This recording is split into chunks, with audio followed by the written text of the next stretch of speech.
Good morning. My name is Lakia Siobhan Leitner Paget, and I am your host for CT JAMZ. I'm actually also the program director for CT JAMZ as well. Currently, today, I will be interviewing the one and only Elle Jordan. So I'm just waiting for her to log in and we could proceed with the interview. I so appreciate everyone for tuning in. Today's topic is very, very near and dear to my heart because I experienced what Elle Jordan will be experiencing. Good news, Elle Jordan just joined us. 1 second, let me connect her to the studio. Good morning, Elle Jordan. How are you? Morning. How are you? I'm great. Okay. Happy Wednesday to you. Thank you. Happy Wednesday to you. I'm so appreciative of you coming on the show because you interviewed me last week. So I had to get you back in a good way. Yes, it was a fabulous interview. Thank you. Yes, I love your hair. It's beautiful. Thank you. Welcome. Thank you. Okay, let's get this show on the road. Yes, ma'am. Get started. Yes. Um, can you please tell us about your story? Yes. When I was 10 years old, my father started abusing me sexually, and he would, just make me tell lies and tell the family that he was taking me fishing or he was taking me hunting, and he would always take me off to remote areas where I was just like I was in the woods. I was in places where there was no help available, and in turn, he would make me create lies to tell the family about where we were, what we were doing. And this went on until I was 17 years old. And he would always tell me afterwards that if I told anybody that, you know, um, the checks that he sent to my mom for child support and support of us children would stop because he would go to prison. And then my family would hate me and everybody would know what was going on and everybody would hate me. So he put all this weight of everything that he was doing to me on my shoulders. So he made it seem like I was responsible for any outcome of telling about what he was doing to me. So when I was 17, I went to spend Christmas with him one year, and I had started having bad panic attacks, and I didn't know what they were. They scared me to death. I literally thought I was dying. And so one night I told him and my stepmother, I said, I need to go to the hospital. I think I'm dying. I think something's wrong with me. And so he takes me to the emergency room and they run all of these tests on me. And the doctor comes in and she's like, there's nothing wrong with you physically. You're okay. There's nothing wrong with you.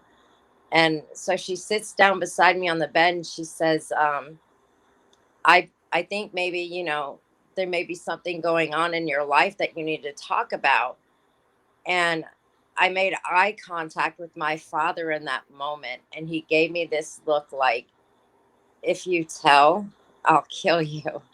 Like I was mortified in that moment. So I just told her, no, nothing's going on. It's okay. It's fine. And so when we get in the car to go home, I just literally lost it with him and said, this is your fault. All of this stuff that's happening to me is your fault. You've done this to me. You've made me the way that I am right now, and I hate you for that. And so at the time I was attending Job Corps, so after the Christmas holiday I went back to school, and I started having a huge panic attack when I got to school. And so I went directly to the infirmary and I told the nurse in there, I just blurted it out, my father's been sexually abusing me, and I don't know what to do about it. I need to make these panic attacks stop. And I thought by telling they would stop. And it really helped a lot. And so they called the authorities and she stuck with me through everything. And I don't remember a lot of it, but I remember her being there and staying past her shift, sitting with me and just holding my hand and being there with me. And she was an older lady, but it was almost like she was my angel in that moment, because she never left my side until I was through talking to the authorities and everything. She stayed with me through all of it. And so of course they called my mom to come get me. And I feel like once my mom found out everything and we got home, it was never talked about. She didn't ask me how I was, or what happened. It was just like it didn't happen, in a sense. Like, we didn't talk about it. It was never spoke of again, and I was left on my own to deal with it. And the only way I knew to deal with it was to do what I had always done and just keep it inside and hope that, by pushing it back, I would eventually move past it. But it didn't work that way. Unfortunately, I lived a very chaotic life in my 20s and early 30s. And, I used alcohol to numb my pain. And even though I worked and took care of my kids, I would coach ball. I did everything I needed to do, or what I felt like I needed to do, is to be a good parent. And in the evenings after dinner, I drank, and I drank myself into an oblivion until I just got tired of the hangovers, and I got tired of living my life feeling worthless and just feeling like I wasn't worthy of anything. So I finally had to deal with it. And doing so, and finding, I just felt like I was in search of this inner peace that I never had. That was never, like, I never felt anything positive about myself. Everything that I ever felt was just horrible, and I couldn't muster anything positive about me. So in my journey to healing, my main goal was to find inner peace and to truly believe in myself and my abilities to overcome the trauma that I had went through. And in doing so, it has led me down this path to helping other women realize that they have value and that they can overcome their traumas. And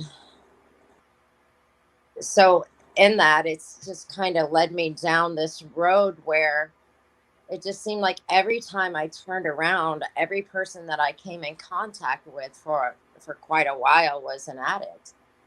And I was like, I can't deal with these people. I cannot deal with these people because I didn't know how to deal with them. And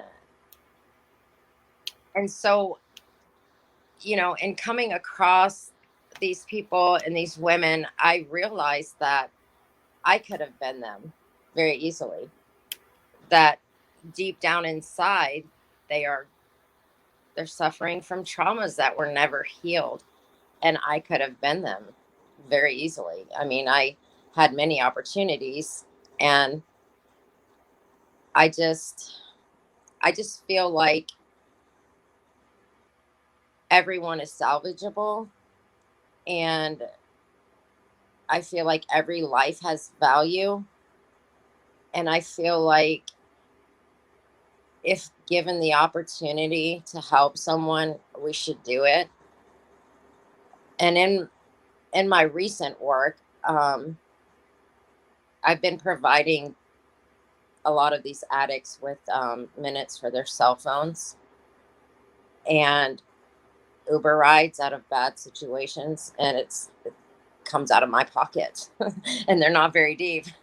Sometimes I'm borrowing money just to put minutes on a woman's cell phone or to get her an Uber ride, because ultimately their cell phones are their lifelines while they're out there on the street, and they tend to get themselves in pretty crappy situations with the ways that they have to support their habits.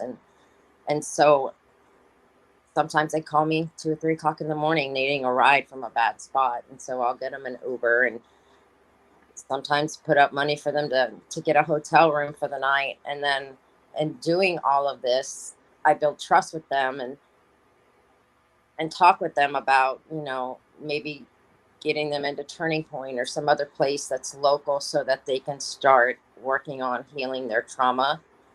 And so far, it's really it's really been a blessing for me to help these women because I see what I could have been, and I'm grateful that I never went down that path, and I see how easy it could have been. So, something as insignificant as minutes for your cell phone doesn't seem like much, but when it comes down to somebody needing to call home or to get to a safe place, it's everything. And so I feel pretty good about being able to provide that for people. So that's in a nutshell my story. What wonderful. And I appreciate you for sharing your story because this is a very sensitive topic here. And It not is. and not a lot of people are brave like you. They keep it inside and is never told. So I appreciate you for telling your story. Absolutely. Yes. So my next question for you is, can you tell us about your podcast? Yes. So with doing this stuff that I'm doing with addicts and overcoming my abuse, I just felt like there's so many people like myself when I was younger that just felt alone. I just didn't feel like anybody knew what I was going through mentally and emotionally and physically, and the PTSD of having such severe trauma as a child affects you in so many ways, and it affects you mentally and physically and emotionally, and it will literally create diseases in your body. It affects you in every aspect of your life. And so through all that, I was like, there's got to be a way that I can help women share their stories, and that in turn can help those who aren't on a path to healing realize that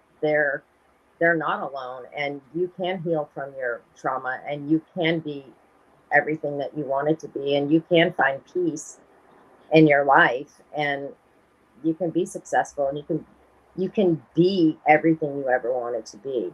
So that's when I decided to start this podcast. And in the beginning, it was super triggering for me listening to these women tell their stories.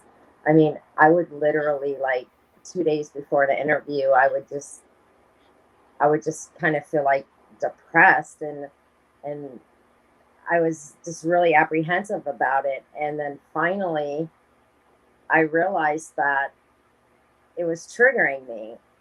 So I took a break from it, and then I came back with a vengeance because instead of being triggered by all of this, I've turned it into a desire to help these women know that they're not alone. And by listening to other people's stories, they can relate in so many aspects of other people's stories, and realize, hey, I felt all of this too, and I went through that. And gosh, her story sounds so much like what I went through.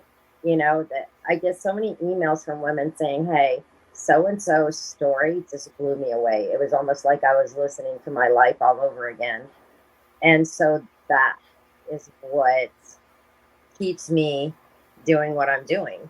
It makes it all worth the triggers and the stresses of getting in front of, you know, my computer with my podcast stuff, and just, it's not a dreadful feeling anymore. It's a feeling of validation that I'm able to help people overcome the same things that I had to overcome. Wonderful. And we commend you for all the work that you do. Your podcast is fantastic. It's one of my favorites. But thank you. I appreciate that. I Yes. really do. Now, my next question is, are you going to do a book or a movie? Uh, I've started writing a book, and you know,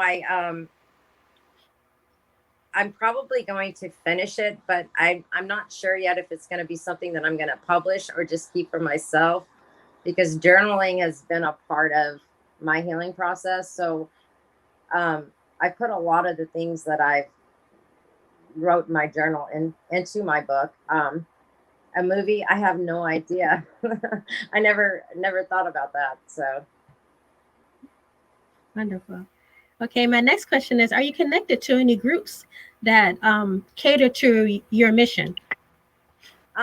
you know, I recommend a lot to the people that I speak to about going to a retreat through the Unique Foundation. They have a very wonderful website, and they have tons of information for people who have gone through rape or child sexual abuse. So the magnitude of information there is fabulous. And then they have the retreats that they offer, and I highly recommend those to people who are just beginning their journey to healing.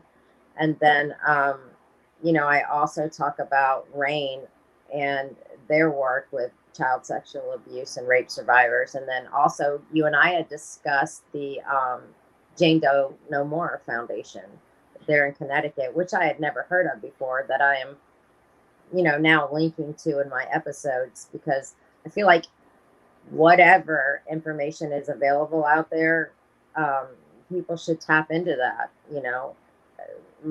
all of the information, not just one source, as many sources as you can find and put out there. Because for me, it was understanding how the brain reacts to trauma and how trauma affects you. Those are the things that helped me overcome what I was trying to overcome, because I didn't understand my abuse. I didn't understand all of the things that I was feeling and going through. So, in the process of trying to heal my trauma, learning how trauma affects you was like my biggest wake up call. The shame that I was feeling and all these negative things I felt about myself. I didn't know how to change it, or how to fix it, or why I was even having it. So, I just think that um, information is the best medicine for anyone to begin their journey to healing. Great. My next question is, what advice do you have for victims and survivors out there? My advice is to, start by trying to find a source of safety, a source of information, um, to read. There's a lot of really good books out there about trauma and healing your trauma. I do a lot of reading. One of the books that really helped me understand trauma was The Body Keeps the Score. And it just really broke down how trauma affects you mentally, emotionally, and physically. And it was a real wake up call for me.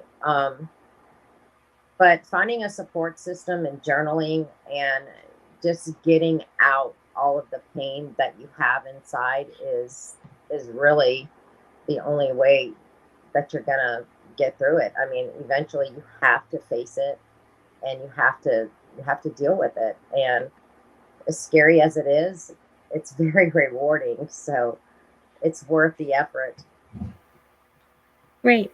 And my last question for you is, how can people connect with you and your podcast?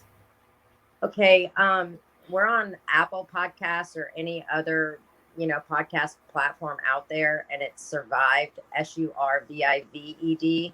They can also go to the website, www.survivedpodcast.com. Um, I don't have a Facebook group right now, but I do have an Instagram, and it's Instagram/survived. So I'm not much about Facebook.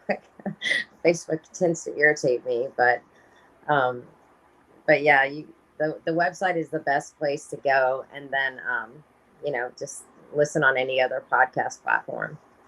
Wonderful. Thank you so much for sharing. your platform so other people can tune in and possibly ask you to interview them, because you're such a great interviewer, Well, hands down. And not everybody has the touch, but you got the touch. Thank you. I You're appreciate that. welcome. If Yes. anyone out there listening wants to share their story, they can contact me by email at contact@survivepodcast.com. Send me an email and we'll talk, get together, and we'll meet over Zoom like you and I did, and we'll just have a conversation. Wonderful. So, audience, you heard from me that she's a fantastic interviewer. So you better connect with her and get that interview going, because she is terrific. Yes, ma'am. I appreciate that. Thank you. No problem, L. Jordan. Is anything else you want to say, final, or? No, but the only thing that I could really tell anyone is if you're suffering from past trauma from rape and child sexual abuse, please reach out to somebody, because it is possible to heal, and it is possible to feel great, feel better, and have the life that you wanted to have. So that's all I can give people. Wonderful, L. Jordan. So, audience, you heard the one and only L. Jordan. She just said, reach out to somebody. So take that initiative. She won't steer you wrong. Oh, no. Yes. It's all about getting to where you want to be and where you need to be. Exactly. Thank you so much, L. Jordan, for being the guest on CT JAMZ. And I'm going to send you something special. I'm not going to tell you what it is. I'll tell you offline, but I want to send you something for all the work that you do. I appreciate that. Thank you. Yes. All right, CT JAMZ, have a great week, and I will be with you shortly. Probably have another interview next week, but stay tuned. Have a nice day. Bye-bye. Bye-bye. Bye-bye.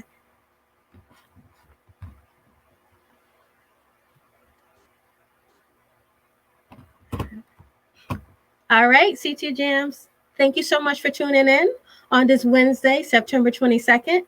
As you see that I interviewed the one and only L. Jordan. She's a remarkable woman, as you see. And I'm sure we're going to hear more from her in the future. As you can see, she does outstanding work. So if you want to connect with her, even if you want to have advice from her, reach out to her. She's there for you. She's very, very loving and caring. And she's very sensitive to people's needs. You don't find a lot of people like that in the world, but L. Jordan is a good key for that. And also you can reach out to me as well. All right, you have a great week, and I will be in touch with you soon. Have a nice week, CT JAMZ. Bye-bye.